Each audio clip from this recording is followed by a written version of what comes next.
Hi, everyone. My name is Gregory Q. Jenkins. I'm the founder and CEO of Quintasia Studios, and this is the Quintasia Podcast. Well, okay, by now, quite a few podcasts. I've had people from Stage 32 on, and I know you're sick and tired of me talking about Stage 32 at this point. And I know that if I go on and blab about Stage 32 one more time, you're just going to lose it. Well, sorry, you're just going to lose it because this week, once again, I have another person from, guess where? Stage 32. This is another person that I met originally in the Stage 32 writers group. She has her own writers group, and I'm happy to say I'm a part of that as well. And I think you will enjoy, I know you will enjoy meeting our guest today and learning about our guest. I gravitate towards kindred spirits that have a strong life force, and you will understand what I mean by that when you meet our guest today. So without further ado, ladies and gentlemen, please welcome to the podcast, Maeve Thunderchild. Maeve, welcome. Thank you, my friend. It's an honor to be here. The honor is all ours. Thank you for agreeing to grace us with your stories and giving us an opportunity to get to know you better. I'm looking forward to our conversation. So, by way of a little bit more of an introduction for everyone out there. So, I have been talking to Maeve about her writing, amongst other things, and that's where I want to start our conversation today. And kind of tell us about your journey to becoming a writer, how it started, and then at what point did you decide you knew that, I want to do this? Well, let's see. Way back when, in the age of the dinosaurs, I was privileged to have paper always at hand when I was a child. My maternal grandparents owned one of the most respected print shops in the whole northern suburbs of Chicago. So paper was, always there. And at the age of 3, I would walk all around busy scribbling on paper, because I hadn't learned how to write yet. But I was walking all around scribbling, pretending I was writing down my stories. Now, how at that age I got that idea to do that, I don't know, because it's not like I was born into a family of creatives or anything, but that drive was ever present in me. And that evolved into a number of facets, including being a native storyteller at great campfires or public meeting halls or wherever the occasion presented itself. In school, I started writing, obviously, papers for class assignments, but I would write extra papers because I was always writing, even back then. And I wrote probably 25 or more stage plays while I was in high school, none of which I ever hung on to. um, in 1968, I was sitting in a theater in the Loop, Chicago, and watching Katharine Hepburn and Peter O'Toole in Lion in Winter in that dueling dialogue of theirs. And I had never seen anything like that. And I inched forward in my seat and I was hanging on every syllable. And that really changed my writing and took it to a whole different place. And I've never stopped.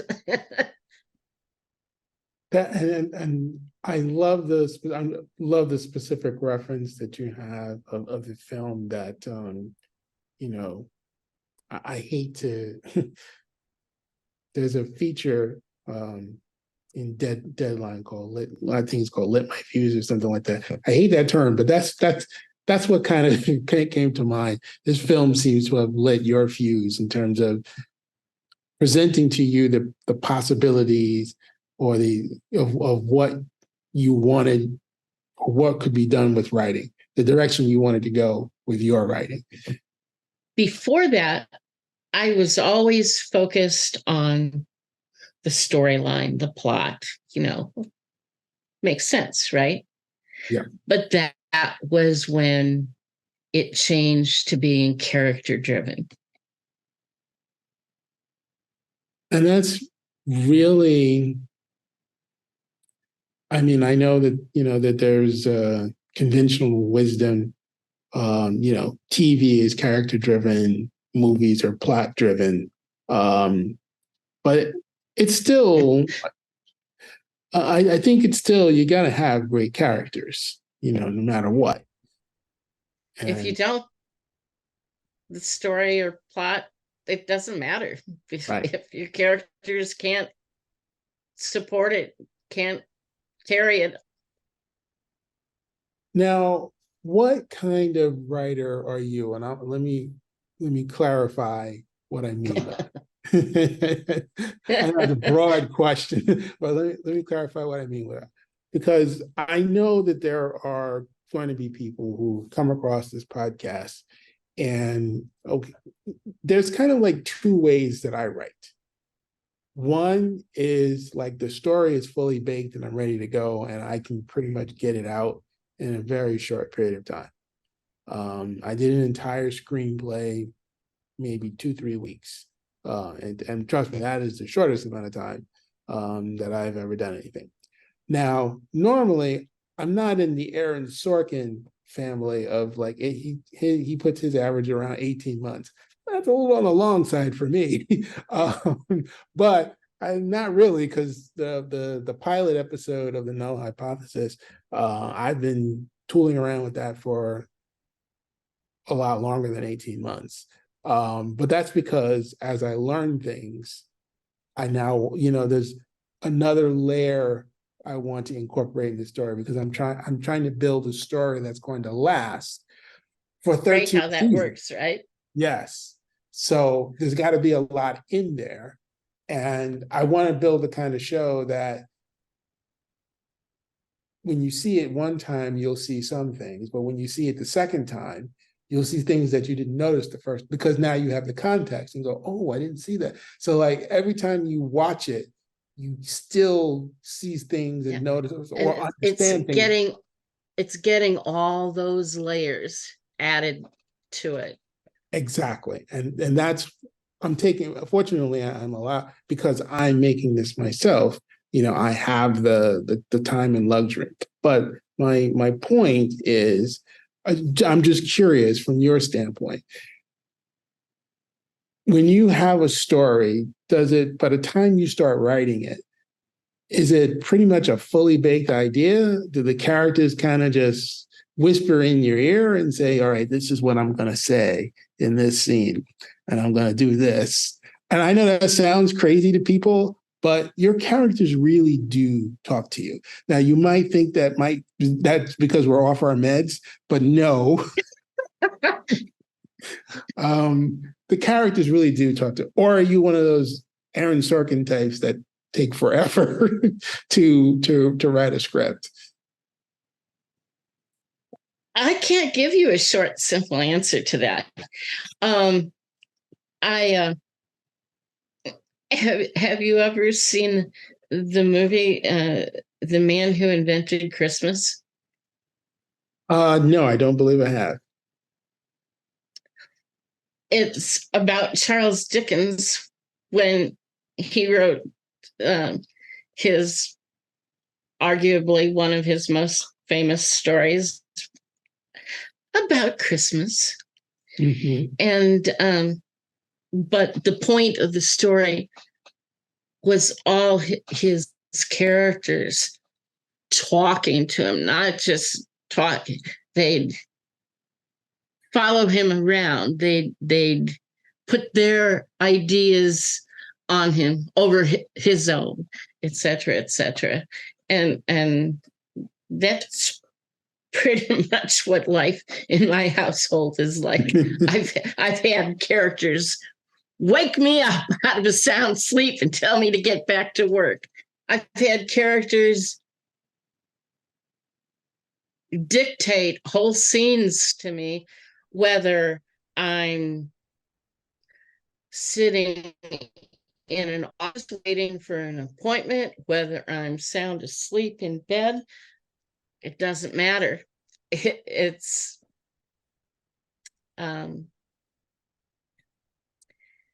they rule my life. But I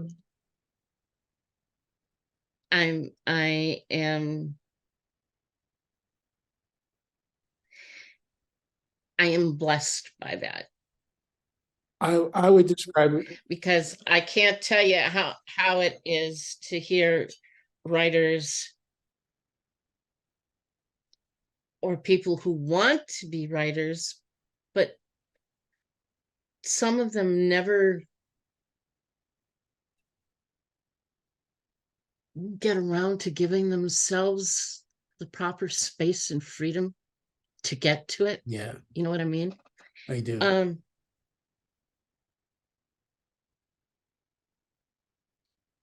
There's never a point where I have writer's block, as some people like to call it.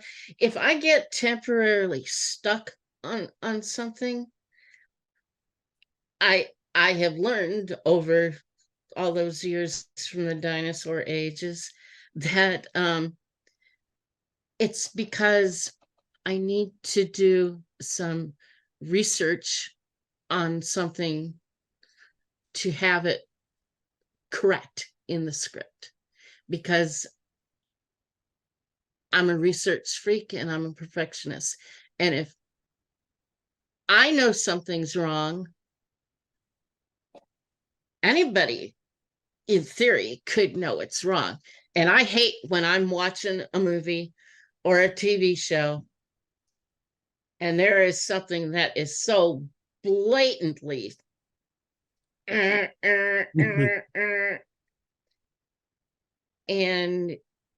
to me there's no excuse for that. So I do set amount of research beforehand, but I don't get over compulsive on that issue. Notice I said that issue beforehand, because I've learned that when I reach a point that I need more details than I have on a particular subject,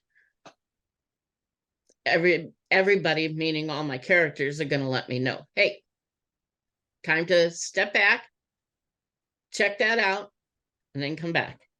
Right. So I cast out my whole story, no matter what format I'm writing in. I cast it out ahead of time because I'm a very visual writer, and that's just what feels right to me, and it helps give birth to other things that might not have had the space to come up otherwise. And so, trying to get back to your original question, I do have pretty comprehensive idea ahead of time before I start writing, because I feel like, a racehorse waiting for that chute to open and go. And then from there, I've learned to trust that blessing when the characters come and say, no, you got it all wrong. This is the way this is going to go down. And, and again, this might sound strange to the average person, but the way I look at it is it's almost like there's a computer simulation running in my mind. I think of the character, I think of their characteristics, how they would behave, and then I put them in a situation. And then based off of and again, going back to the time of Aristotle, I think what makes a story compelling, what makes people want to lean in, and the more that it mimics real life, it looks like how people would behave in a certain situation, the more the more people will respond to it, because they're like, okay, that makes sense. If you do something that is so far-fetched and so like, I've never seen anybody do that. That's a hard sell for the audience. Like when you hit them with something like that. You really got to work for it hard then. Yes, because you want people to suspend their disbelief, all these terms that we've all heard and things like that. But sometimes you'll do something that's just so far out there that they're like, oh, okay, now I know I'm watching a movie, because that would never happen in real life. And you don't want to do that. But getting back to the way it works kind of in my head, it's like a computer simulation. Once I kind of set up the program, I just hit, run like I'm going, yeah. And the dialogue happens to me. I can see the characters interacting based off of that situation. Oh yeah. That's really how the dialogue comes to me. It's like, oh, okay, yeah. And if somebody says something, smart or sarcastic, immediately the character they're interacting with comes with a snappy comeback. And that's how those scenes come together for me. If I can't hear it, see it, sometimes even smell it, I'm serious. If I can't do those things, then I don't write it. It has to be the whole enchilada and really fit together. Well, yeah, and it needs to feel, I would say the same for me. It needs to feel, the situation that I'm putting the characters in needs to feel real.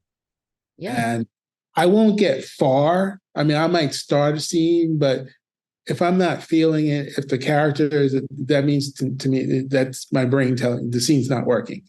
Either exactly. It's not compelling enough, or it doesn't really belong in this. And that happens a lot too. We get a lot of ideas, but maybe it's a good idea, but not for the story I'm currently writing. Maybe I take that idea out and say, all right, maybe we'll come back to this in another story for some other characters, but doesn't really belong in this one. I would say that happens to me a lot as well. And I don't know about you, but with me, I warn people. Anything I witness in my life is fair game to ending up in a script.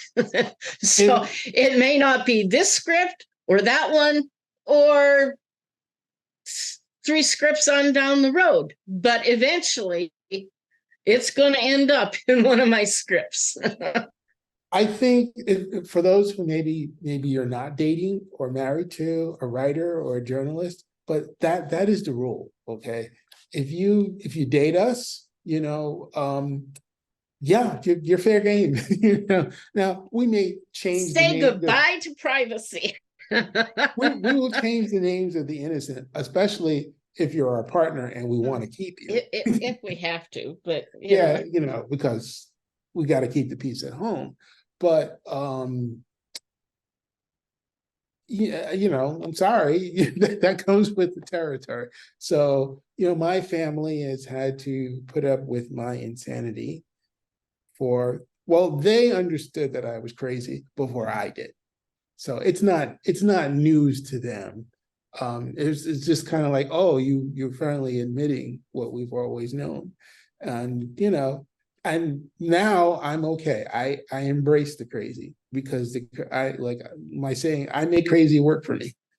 So hey, it's all good. So let me ask you, um, in terms of one of the reasons that draws me into wanting to write is the impact that writing has. Um, and this whole journey that I'm on is because there are stories that are not being told that I believe need to be told. And we're not making widgets here.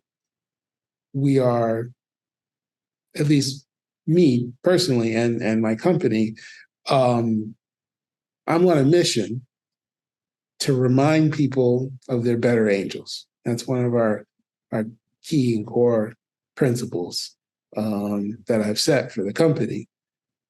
For you, what for you is your core principle, core mission? What do you want to do with your writing? What impact would you like to have? I want to make people feel, and I want to make them think. I have a different approach with my beta readers than most writers. And so I am actually with my readers, even if it's via a Zoom call or whatever. Now, And explain to everyone. You use the term, and I want to make sure we don't lose the art. What do you mean by beta readers? Explain what you mean by that.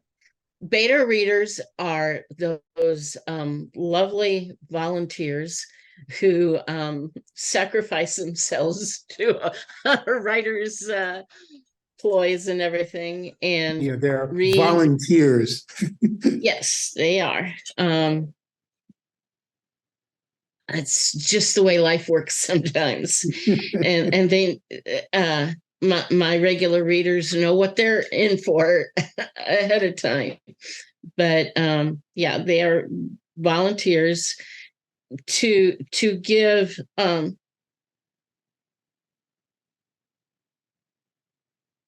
a form of measuring, if for me to measure if the script is landing the way I want it to, if the dialogue is, if you know take take whatever little part of the script you want, and it all gets checked eventually. And that's because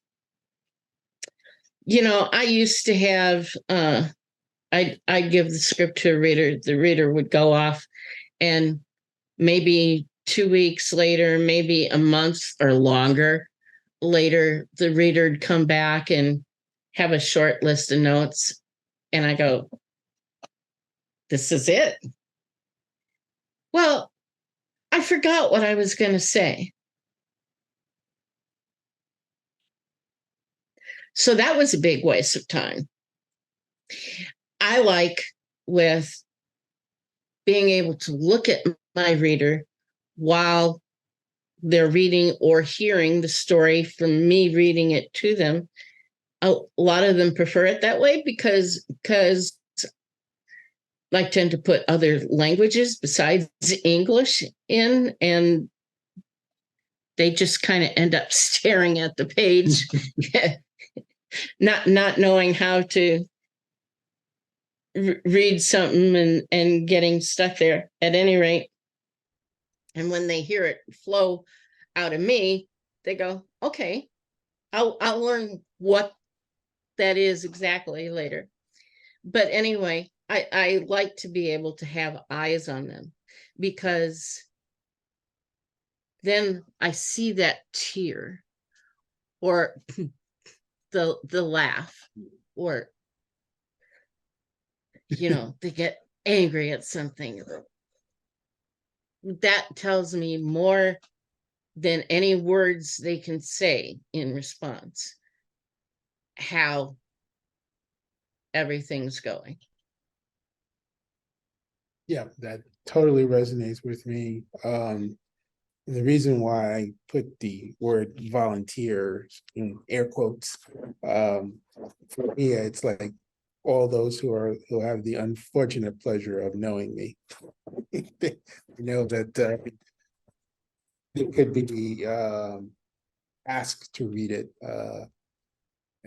but it's invaluable feedback, and but since I've got into the a more formal formal writers group, that's really for those of you who are writers out there, I find your group. I think that's very important, to be able to have table reads, see the reactions. If you're writing a script, I think you absolutely, if you want to produce the best quality work that you can produce, you have to have your words come out of another human being, so that you can see how that's landing. You know what you meant because it's coming out of your head, but when someone else is looking at it, how are they interpreting it? How is it landing for them? And then for the people who are watching those people, how is it landing for those people? The what do they call that? The speech feature that they have like in Final Draft. if you don't have any friends, I there isn't I love Final Draft. I wouldn't write without it, but as far as those voices they have available, no, I wouldn't use any of them. The one I know this is getting off topic, but the one that I love, and when I talk about those voices, I think of the one because it looks like Alice, but the person is supposed to be Italian. So this is Alice. And trying to, they really went, trying to get the different accents in there, I guess, to give you more variety. But that's what I will always, this is Alice. Oh, okay. But anyway. I like what you said about groups, because so many, not those of us who have been writing for any length of time, but people more or less new to writing, think they have to stay stuck, in their own head, in their little narrow little box or whatever, and close out the rest of the world. And as you well know, I'm not telling you anything new, but for those who might not, networking is vital, whether you're strictly a writer or in any other facet of filmmaking or whatever. Network is everything. And it's not hard to find a group. I run 3 different groups of my own.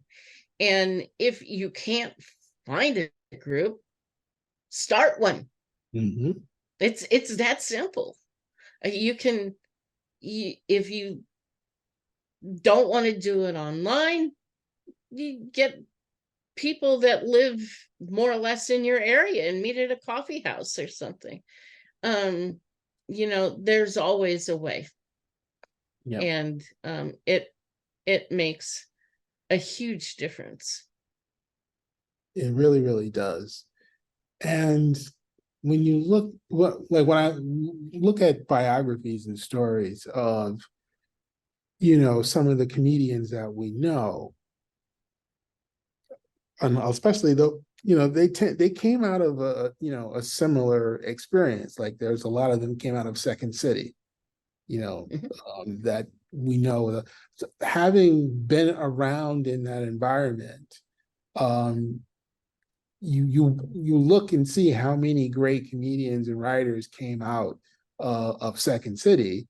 You could see, okay, yeah, this is the people they were hanging out with, and I've as thought many times, how the hell did I ever escape joining Second City? But then I moved away from Chicago when I was 17 in order to survive. So so you didn't have that opportunity, but at least not at that time. But hey, you're still around. Anything is possible. plus drama's more my thing. Well, um, one never knows. I want to be able to write everything, even an opera. Oh If I yeah. wanted. Oh, definitely. I have ideas, not that they're not all serious ideas, but I want to be able to. Um, I like to write in all forms. I've already done music. Now I'm formally doing script and film and television. But I'm going to marry those two worlds together. There was a gentleman, John Carpenter. That's why he's my hero. So he's a composer, but he also is a director. Not a combination you see every day. So that's going to be me, and just add on writer and producer to that too.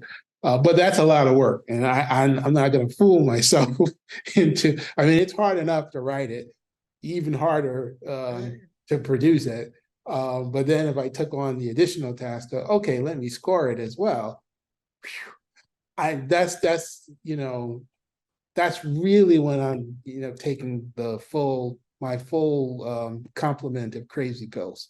But right now, even I know that would probably be too much to break off Yeah. right now. But one of these days, I probably will only do it for one film. It's probably one of those kind of things that I just want to do it once to say that I did it, but I probably will never do it again.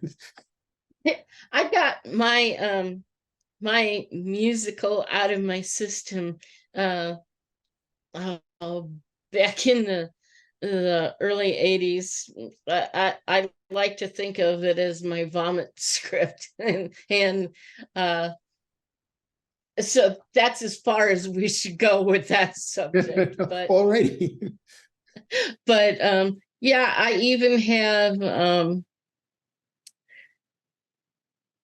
I haven't really written it yet, but it's a fully fledged out story with copious notes and a few scenes written here and there that one of these days in our favorite Thursday night place to be, I'm going to surprise our friend John with a horror script. Oh, you would love that.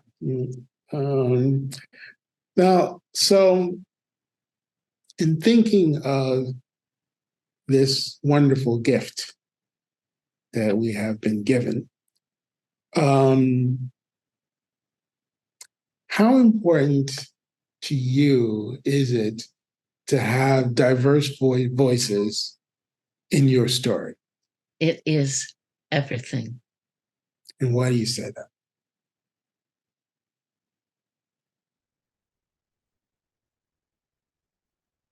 To me, I could talk about diversity and the types of diversity for longer than you want to record this.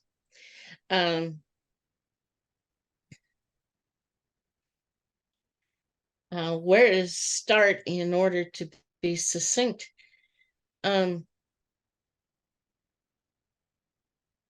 It's racial, it's cultural, it's age, it's health and illness, and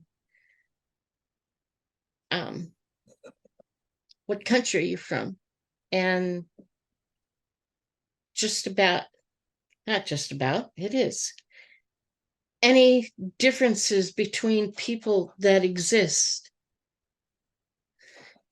Each of those things adds to your diversity. And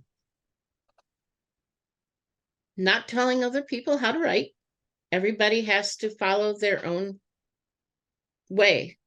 But to me, a movie or a show where you have X amount of characters, and for whatever reason, they're all carbon copies of each other. What is that? And why? It's certainly not representing the real world, is it? No. And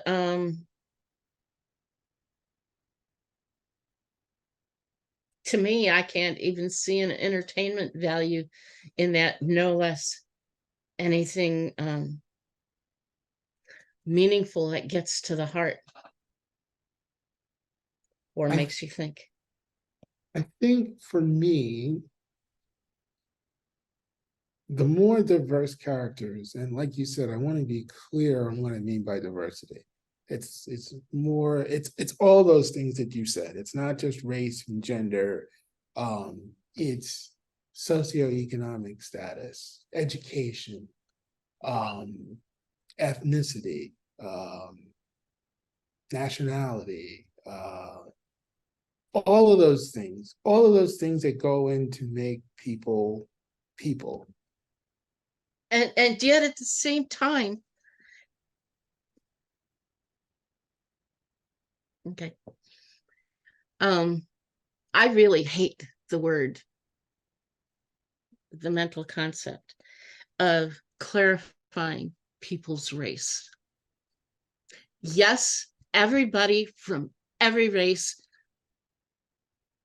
people are beautiful, no matter who they are, no matter what they are, where they are, etc., etc. But beyond that,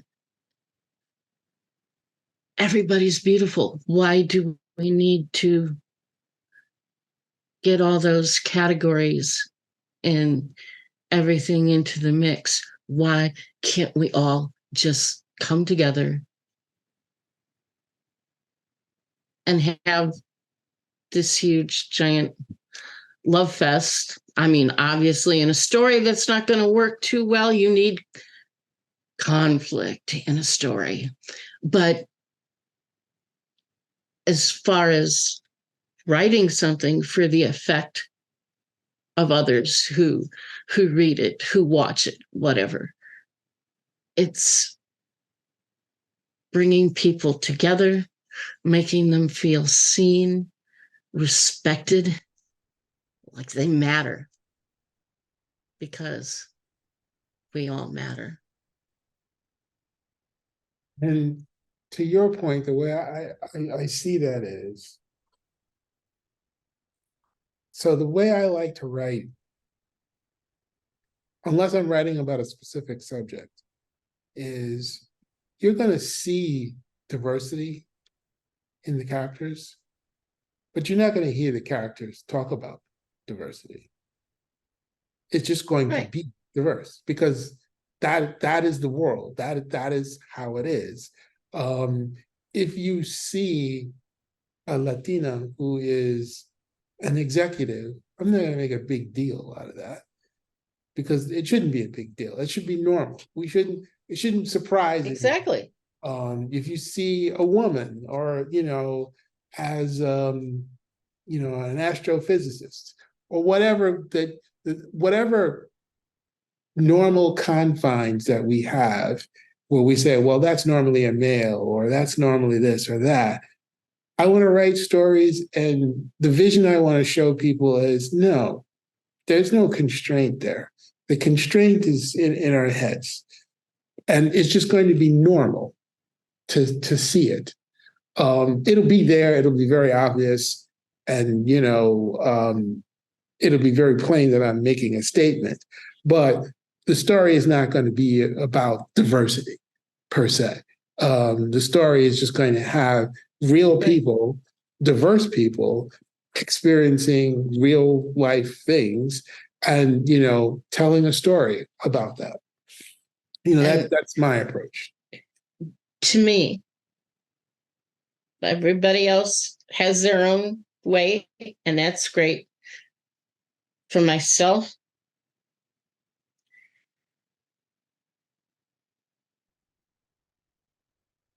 I have always felt the need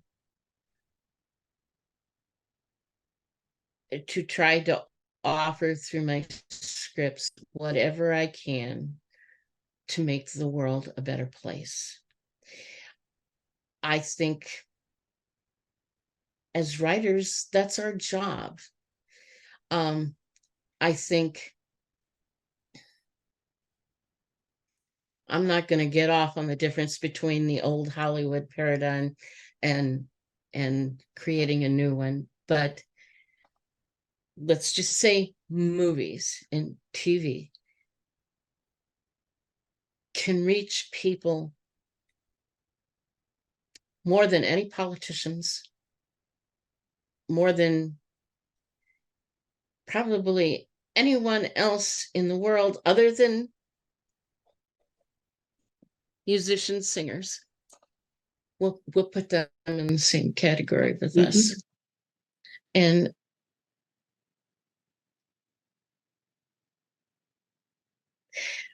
wouldn't it be wonderful if someday people absorb enough and grow enough that there's no longer any war, any fighting? Because let's face it, if politicians were capable of doing that, if war was capable of putting an end to war, it would have happened eons ago. And instead, look at where we are today with the possibility of things. I don't even want to put that into words right now. But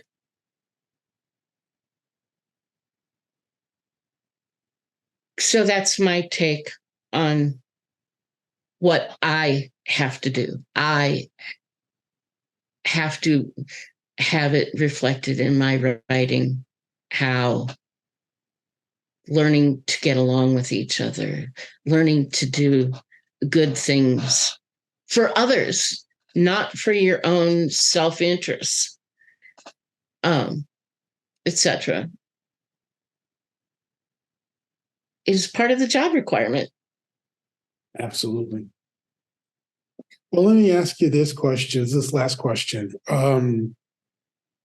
And, feel free to, if there's, now, one of the things people that we always have to be concerned about is intellectual property, and our stories are in various stages, and sometimes we can talk about our projects and sometimes we can't.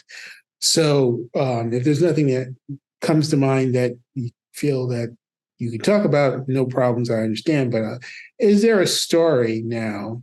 And I know you're passionate about all your stories, as we all are. We love all of our children. But is there if you could only make one, and I know that's an unfair thing, only one, what's the story that you really want to make?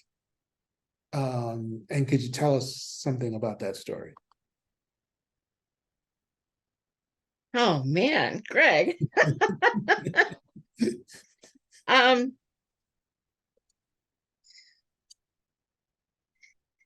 so many stories to choose from. um, my one movie that I have in development now, or well, development's on hold while the strikes are on, but um, it's a supernatural sapphic love story. Um, I prefer to think of it as a drama that happens to have a supernatural influence and happens to have a love story going on in it, because there's a lot more within the story than just that. Um, that that is beyond doubt um, a passion story of mine. Um, but my new story I'm working on is the supernatural one is like I said, it's a sapphic love story, a ghost and a mortal, two women who fall in love with a long paradox that complicates things for a whole long time. It's my passion story, but it's a movie. My new script I'm working on is a TV series, and from the way things are going with it right now, could very well end up tying uh, in my heart and mind as far as my passion for the storyline and those characters with my movies. So that's the best answer I can give you. That's fine. You gave us a little taste. I appreciate that. Oh, and the series is sci-fi, and it's set in space on other planets and on a space station. And you're talking my language now. That's my I'm probably going to be more on the Stanley Kubrick side, in that I won't have a lot of projects because I'm, starting at an older age. And at some point, I do think I want a life. I've heard nice things about, life. And I recommend everybody go and get one because that's what has been recommended to me. But for now, this is what I'm doing. And, I think I've had this story. I don't know. I don't even want to say how old I am. So for many years, and it is a TV series. It's sci-fi, but I think if all things work out, by the time I get to actually start working on that story, um, I hope to actually know what I'm doing and be able to write, the definitive masterpiece of my works. oh, I think you're probably already there. Oh, well, I appreciate that. No, there's lots, there's so much to writing, and how you go about telling a story. I've just not been in a place, but I'm going to correct that very soon. I've not been in a place where I can really focus on mastering that craft the way I want to, and knowing, the different ways you can, utilize theme, um, different dramatic techniques.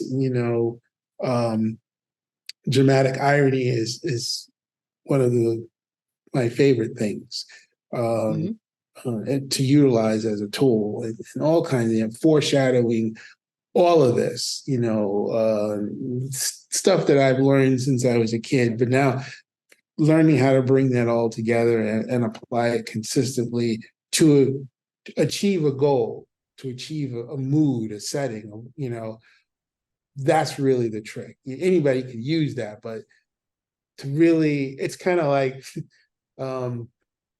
as I've always said, I can go out and buy a $300 golf club, but in my hands, it's a waste of money. You give it to Tiger Woods, he could probably do something with that. So knowing about all of these, writing tools and tricks is one thing, but knowing how to apply them and how to use them masterfully is another.